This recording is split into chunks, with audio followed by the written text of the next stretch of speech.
संसद सुरक्षेच्या मुद्द्यावर गदारोळ करणाऱ्या एकूण 15 खासदारांचं निलंबन, लोकसभेच्या 14 तर राज्यसभेच्या एका खासदारावर निलंबनाची कारवाई।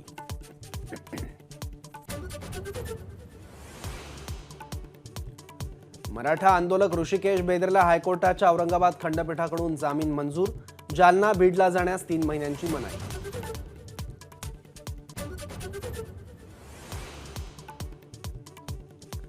धारावीबाबत ठाकरे गटाचा 16 डिसेंबरला मोर्चा, अजूनही पोलिसांची परवानगी नाही, केंद्र आणि राज्य सरकार अदानींना पाठीशी घालत असल्याचा आरोप।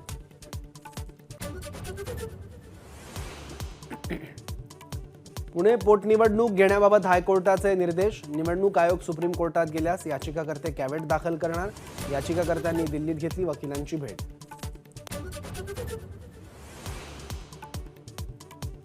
महादेव ॲप प्रकरणी भाजप आमदार आशिष शेलार यांची लक्षवेधी, एनआयकडे तपास देण्याची मागणी, तर ईडी मार्फत चौकशी सुरू असून राज्य सरकारही अतिरिक्त चौकशी करते, गृहमंत्र्यांचं उत्तर।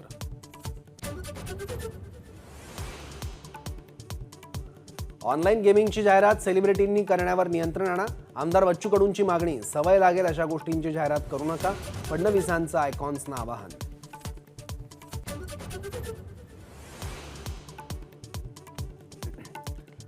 आर्टिफिशियल इंटेलिजन्सद्वारे होणारे गुन्हे रोखण्यासाठी राज्य सरकार कायदा करणार का, आदित्य ठाकरेंचा विधानसभेत सवाल, तर सरकार गांभीर्याने विचार करेल, फडणवीसांचं उत्तर।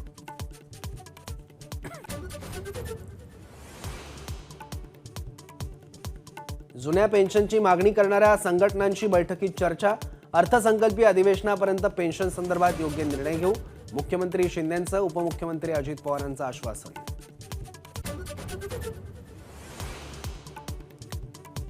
जुन्या पेन्शनसाठी राज्यातील 17 लाख शासकीय कर्मचारी आजपासून संपावर, नाशिक आणि छत्रपती संभाजीनगरमध्ये शासकीय रुग्णालयातील कर्मचाऱ्यांचं आंदोलन।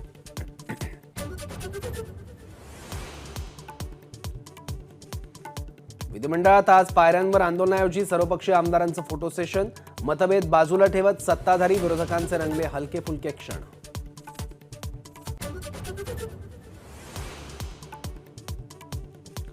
राज्यात 10 महिन्यात 2478 शेतकऱ्यांच्या आत्महत्या, सरकारची लेखी उत्तरात कबुली, अमरावती विभागात सर्वाधिक शेतकरी आत्महत्या।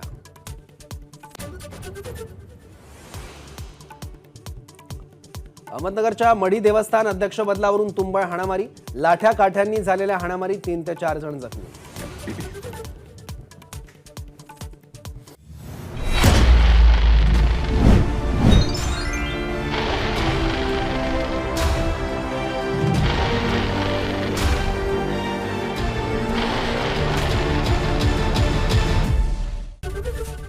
एबीपी माझा, उघडा डोळे बघा नीट।